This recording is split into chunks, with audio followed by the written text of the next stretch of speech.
few trends have emerged over the last month that we wanted to highlight in this monthly update.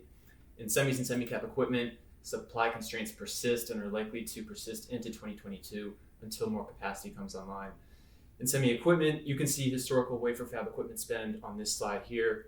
Applied Materials raised their 2021 WFE guidance from low 70s to high 70 billion. And this was just weeks after they provided their previous estimate at their Analyst Day. So really, we think this speaks to the cyclical and secular demand across semis, driven by AI, 5G, and IoT, just to name a few. Elsewhere in semis, NVIDIA reported a very strong top-line beat, driven by both gaming and data center. And it's still early innings in NVIDIA's Ampere product cycle, with only 15% of their gamer installed base upgrading so far. So lots of runway there. In software, despite the volatility in software, fundamentals remain really impressive. One name I'd call out specifically is CrowdStrike in endpoint security. The high-profile breaches continue, most recently with Colonial Pipeline.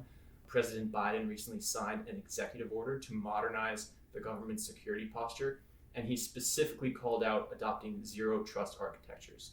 This is CrowdStrike's sweet spot. The market is coming to these zero trust players.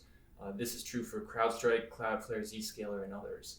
CrowdStrike's quarterly net new logos continues to increase each quarter. They now have over 11,000 customers. The rate of their customer acquisition is impressive, but this 11,000 compares to legacy competitors in the hundreds of thousands. So a lot of runway there. Shifting to e-commerce, trends remain strong even as in-person spending and travel begin to recover. We are hearing this consistently across e-commerce pure plays, payment networks, and also digital ad players. Amazon's second quarter guidance calls for 24 to 30% top-line growth, even as second quarter is comping the first full quarter impact from COVID. Last year, the pandemic was the rising tide that acted as an adrenaline shot for all e-commerce platforms. In our view, this year, investors should be focused on those e-commerce platforms who will be able to retain the customers they acquired last year. And one way to retain customers is by buying a film studio for $8.5 billion. There's been a lot of commentary about this deal, including the Wall Street Journal headline here. The one thing I would contribute is that Amazon Prime is a customer acquisition and customer retention vehicle. On their most recent earnings call, Amazon called out video streaming hours up 70% year on year, and customers who watch video have higher retention rates, retention being all the more important as you gain scale and growth matures. So that's clearly the angle here, and it's less about competing directly with Netflix for subscribers. Lastly, in payments, MasterCard, Visa, Square, PayPal all reported strong quarters. I wanted to call out PayPal specifically. PayPal added another 15 million net new actives, comparable to its last two quarters, so no meaningful deceleration in net new actives.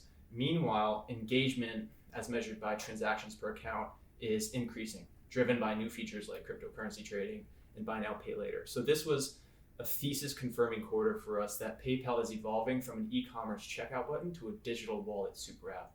PayPal has a planned app refresh for the third quarter, which should include a full suite of financial services. So we'll be really interested to see what they reveal then.